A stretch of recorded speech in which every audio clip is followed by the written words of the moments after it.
Olá a todos, este é o canal Geopoliticando e vamos direto ao assunto. Há poucos dias atrás, nós trouxemos aqui para vocês a informação de que os países produtores de petróleo, a OPEP, havia tomado uma decisão de baixar a quantidade de barris extraídos de petróleo dia em 2 milhões. E como isso afetaria o seu bolso e o bolso do norte-americano, que agora está nessa escolha congressista de meio de mandato, que eles chamam, Isso acabou sendo uma atitude que favoreceria a Rússia e acabaria por prejudicar o mandatário atual dos Estados Unidos, que já está enfraquecido devido a uma série de problemas aí que ele tem enfrentado. Isso leva à pergunta, será que para os Estados Unidos ainda faz sentido manter as relações com os países do Golfo no mesmo teor em que eles vinham trazendo nas últimas décadas?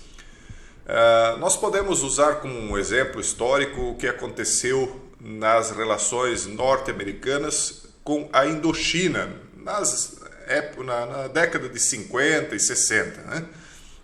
Inclusive eu trago aqui para vocês, eu vou deixar na descrição, um site oficial do governo norte-americano, onde eles contam, segundo a versão deles, claro, como é que foi essa saída norte-americana da Indochina, por que isso aconteceu. É lógico que é um viés do olhar conforme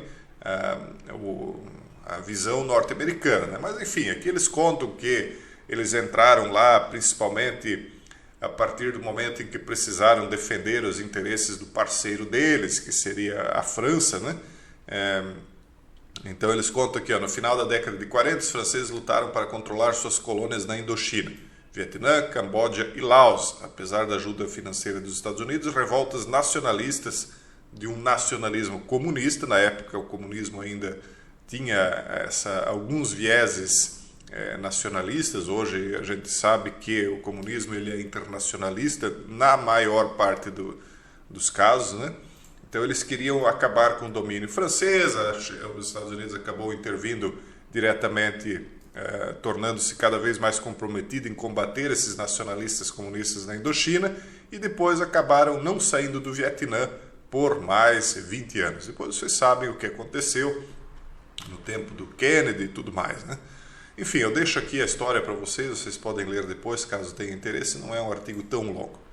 Mas será que a mesma coisa tende a acontecer agora na Rússia? Nós já vamos analisar esse artigo, eu só quero trazer isso aqui. O que está impulsionando as incursões, que eles chamam aqui de oportunistas, da Rússia com a Arábia Saudita e os árabes do Golfo?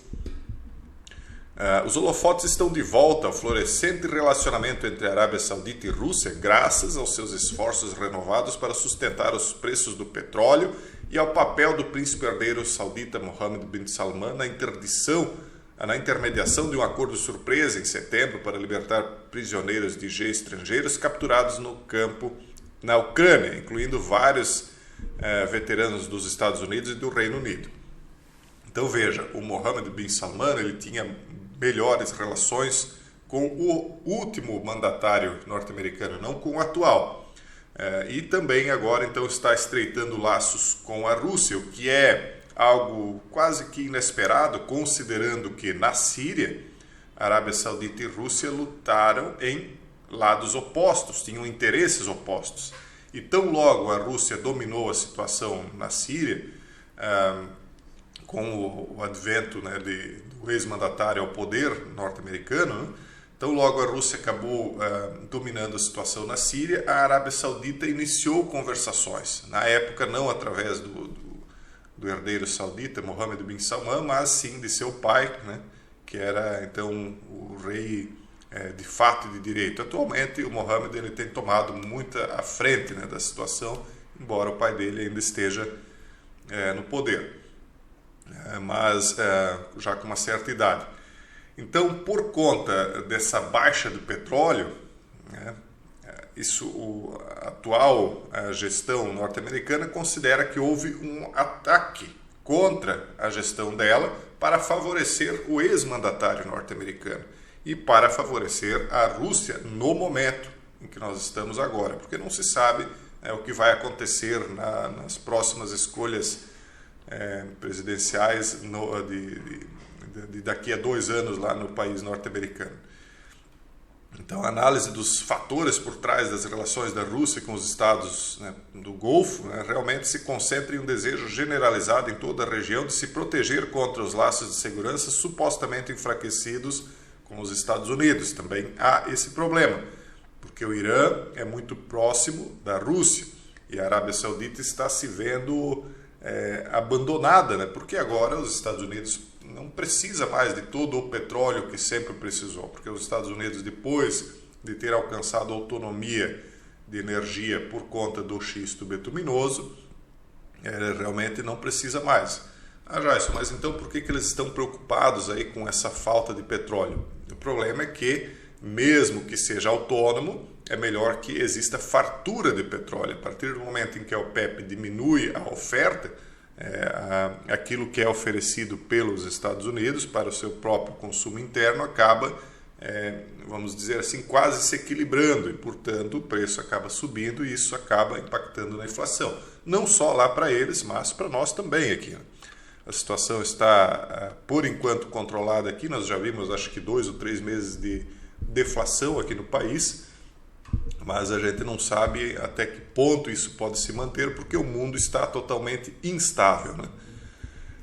E para nós terminarmos o vídeo, né, analisando então esse artigo aqui, que questiona se os relacionamentos norte-americanos com os países do Golfo, principalmente com os produtores de petróleo, né, com os quais eles sempre tiveram relações, ainda compensem, né, se ainda fazem sentido.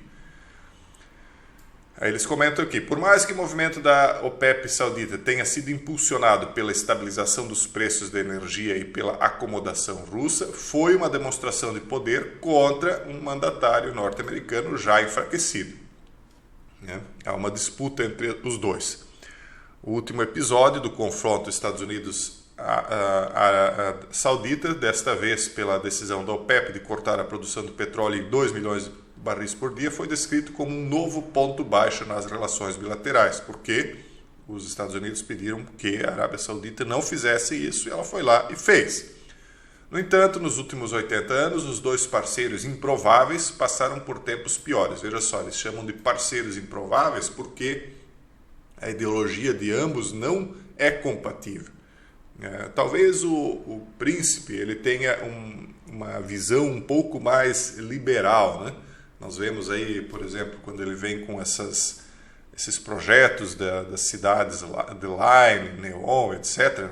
Na verdade, o Neom ele abarca outros projetos menores de alta tecnologia e modernização da Arábia Saudita, o que não necessariamente é algo muito positivo, né? Porque nós vemos aí os efeitos colaterais dentro do campo da moral dessas modernizações liberais. Mas, enfim, eles chamam de parceiros improváveis porque esse campo da esquerda norte-americana, que é ainda mais liberal, principalmente no campo dos costumes, considera que nunca foi uma parceria muito agradável, segundo a minha visão e a minha opinião, claro. Então eles já teriam passado por tempos piores se formos pensar no embargo do petróleo saudita da década de 70, nas consequências do 11/9, porque o pretenso perpetrador do 11/9 seria de uma família que prestava serviço para serviços de construção civil para a família árabe saudita, e diz-se que muitos dos que praticam certos atos aí que começam com TE e vão terminar com R, né, seriam advindos daquele país, não necessariamente bancados pelo governo, mas alguns até acusam que haveria sim algum tipo de influência do poder oficial. E aí também essa oposição, né, que houve, né, na questão da invasão iraquiana pelos Estados Unidos em 2003, que acho que foi o primeiro do gênero que o mundo inteiro assistiu praticamente ao vivo, né? O que é diferente agora é que o debate sobre o futuro da relação está ocorrendo no contexto de uma realidade geoestratégica alterada na região, uma realidade que tem sido suportada pela falta de estratégia dos Estados Unidos para o Golfo. Por quê? Porque na época esses problemas vinham com os Estados Unidos tendo interesse em permanecer lá. Agora os Estados Unidos têm demonstrado um maior desinteresse. Então não há uma estratégia tão clara, tão focada na região. Parece que os Estados Unidos vai realmente abandonar a região ali, e aí é por isso que aqui eles dizem que a Rússia vai entrar lá de forma oportunista. Então, talvez o Bin Salman, percebendo isso, ele está buscando apoio aí num parceiro forte, né, em substituição ao que ele tinha antes.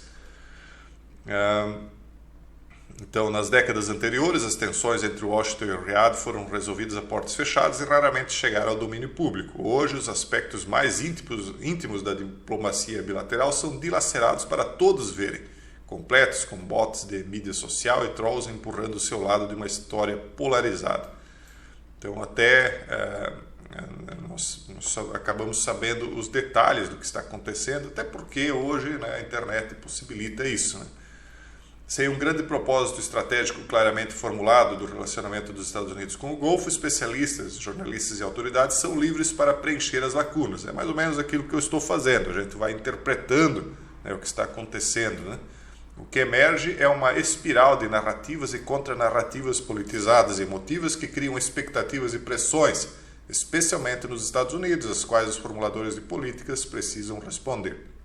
Então vocês imaginem que, se, por exemplo, eu fosse um comentarista que estivesse, né, comentando em inglês ou fosse um norte-americano, então a minha opinião acabaria impactando algumas milhares de pessoas e isso acabaria causando uma certa pressão política. E aí você imagina que existem realmente pessoas que estão fazendo o que eu faço lá e são várias as pessoas. Então acaba que esses comentários, né, jornalísticos ou de analistas, ou mesmo de pessoas que apenas querem levantar a sua opinião, acabam sim impactando na política daquele país. Aquilo que a gente faz aqui acaba apenas servindo, ou quase que tão somente servindo, para esclarecer vocês. Mas quando trata das questões do próprio país em que se é dirigida o comentário, isso acaba causando pressão política, sim. Então, o que eu estou percebendo é que os Estados Unidos realmente tendem a um movimento de fechamento, né, de se fechar em uma concha, digamos assim, porque eles não têm mais tanto interesse em questões internacionais. Isso nós falávamos lá no tempo, há 4, 5 anos atrás, inclusive, eu não sei se vocês lembram, lá no antigo canal Casando o Verbo, que agora nós estamos novamente com ele, porém com outra temática, quando nós trouxemos aquele vídeo, os Estados Unidos não quer mais ser o xerife do mundo, porque isso demanda muitos gastos. Esse movimento é uma tendência para o futuro de que essa minha teoria do surgimento aí dos 10 reinos, dos 10 blocos da nova organização global tende a se consolidar, tende a se realmente tornar uma realidade. E é isso, pessoal, esse seria o vídeo de hoje. Vamos continuar acompanhando esse divórcio que está acontecendo aí entre os países da OTAN, porque a gente falou aqui focado nos Estados Unidos, porque ele é o líder, né, dos países ocidentais, mas isso acaba também ocorrendo em relação à Europa. A Europa também tem manifestado cada vez menos interesse nos países do Golfo. Então vamos acompanhar esse divórcio entre os países ocidentais e os países do Golfo para ver como isso se dará.